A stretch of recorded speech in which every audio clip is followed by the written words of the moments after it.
para estimular el pluralismo político en los últimos 20 años ha sido el financiamiento público. Desde la reforma de 1993, en que se establecieron las primeras reglas para el financiamiento público de los partidos políticos en la ley, se definió un modelo mixto de financiación de la política con el propósito de asegurar condiciones mínimas para la competencia electoral, contribuir a la transparencia de los recursos invertidos en la política y asegurar el predominio de los recursos públicos sobre los privados para evitar que los intereses particulares que subyacen a las aportaciones privadas inevitablemente distorsionen las contiendas y las prioridades de quienes eventualmente asumirán un cargo de representación. Para ello, se establecieron reglas para los topes de gastos de campaña, límites al financiamiento de los particulares y se definieron las fuentes prohibidas de recursos. Estas reglas se estrenaron en los comicios de 1994 y permitieron conocer por primera vez cuánto gastaron los partidos en las contiendas de ese año. Esa información, a su vez, permitió que en su momento, y previo a la reforma de 1996, el entonces presidente Ernesto Zedillo declarara que las elecciones en las que había sido elegido habían sido legales, pero claramente inequitativas. De ahí que uno de los propósitos de la reforma de 96 fue contribuir a la equidad de las contiendas, clarificando las reglas del financiamiento público, mismas que en lo esencial se mantienen hasta la fecha. En primer lugar, una distribución equitativa, como ya lo señalaba el consejero Baños, del 30% de la bolsa de recursos destinados a financiar a la política por el Estado de manera igualitaria y 70% conforme a la votación obtenida. En segundo lugar, distinguir el financiamiento ordinario del destinado a las campañas. En tercer lugar, crear mecanismos para calcular los topes de gasto. Y finalmente, la creación de una comisión de fiscalización del Consejo General con estructura y funciones permanentes, que en un lapso desapareció, pero hoy, como saben, está reintroducida por la reforma de 2014. Como se puede apreciar en esta apretada recapitulación, las disposiciones vigentes para definir el financiamiento público son muy similares a las de aquel México, el de hace 20 años.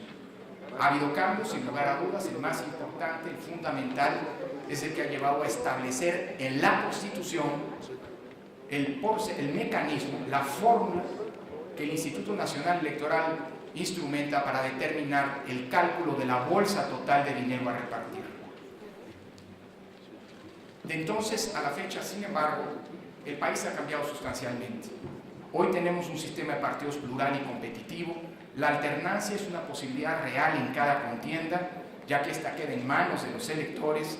No ha habido una sola elección en la que los votantes no hubieran tenido la posibilidad de escoger al menos entre dos candidatos antes de emitir su sufragio, y contamos con disposiciones en materia de transparencia y rendición de cuentas que hacen de la actividad electoral uno de los ámbitos más vigilados y escrutados de la vida pública del país.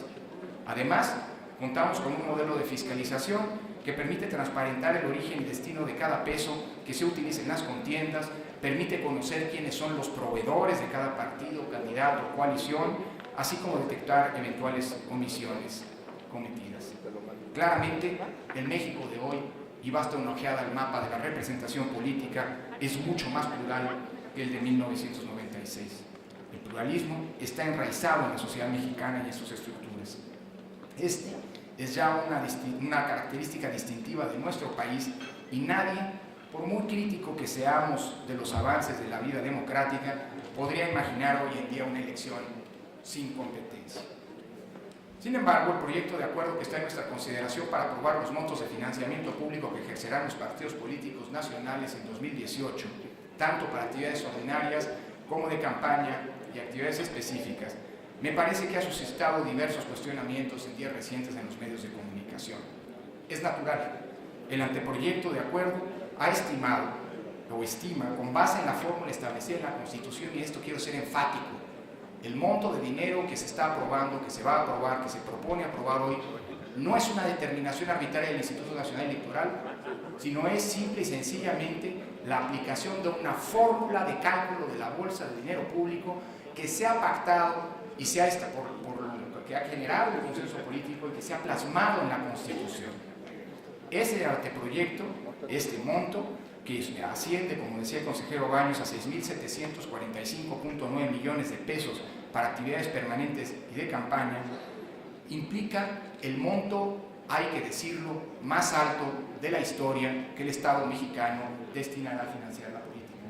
A este, además, hay que sumar el que recibirán las fuerzas políticas y eventualmente los candidatos que consigan los requisitos legales para contender como candidatos independientes por la vía del financiamiento público estatal. Estas cifras han naturalmente generado una intensa reflexión, una intensa controversia. Y hay que reconocerlo. En días recientes, en semanas recientes, ha habido una discusión en el ámbito público que ha llevado incluso a plantear la necesidad de modificar la fórmula de cálculo del monto de los recursos y consecuentemente el monto de los recursos que destina el Estado a la política. Quiero ser enfático en un posicionamiento personal que reiteradamente he vertido en este Consejo y en otros medios. Soy un defensor del financiamiento público y soy claramente convencido de la pertinencia, de la preeminencia del financiamiento público sobre los recursos privados que puedan allegarse los partidos políticos. Sin embargo, creo que es pertinente, sobre todo en los contextos actuales en los que el descrédito de la política, el descrédito de la institucionalidad pública constituye una de las fuentes o de las tanto fuente como consecuencia en general del descontento con el funcionamiento de nuestra democracia. No podemos ser ajenos a esas reflexiones, no podemos ser ajenos a la necesidad que se ha planteado desde muchos ámbitos de discutir con amplitud, con objetividad, con serenidad, cuáles son los montos pertinentes que debemos destinar como sociedad a financiar la política. Insisto, es indispensable mantener la lógica de preeminencia, desde mi punto de vista, del financiamiento público. El financiamiento público genera y es la base para propiciar condiciones de equidad, para generar autonomía de la política frente a los intereses privados o eventualmente ilegales, pero creo que ha llegado el momento de discutir con serenidad, insisto, con objetividad, la pertinencia de una racionalidad del propio financiamiento. Este es el monto con el que iremos a las elecciones de 2018, pero al cabo de las mismas me parece que es pertinente que haya una amplia discusión nacional sin atavismos para atender lo que es un legítimo reclamo de la propia sociedad. Este instituto, sin lugar a dudas, debe convertirse en un eje que convoque a la discusión, a esa discusión, y a eso nos comprometemos hacia el futuro. ¿Alguna otra intervención?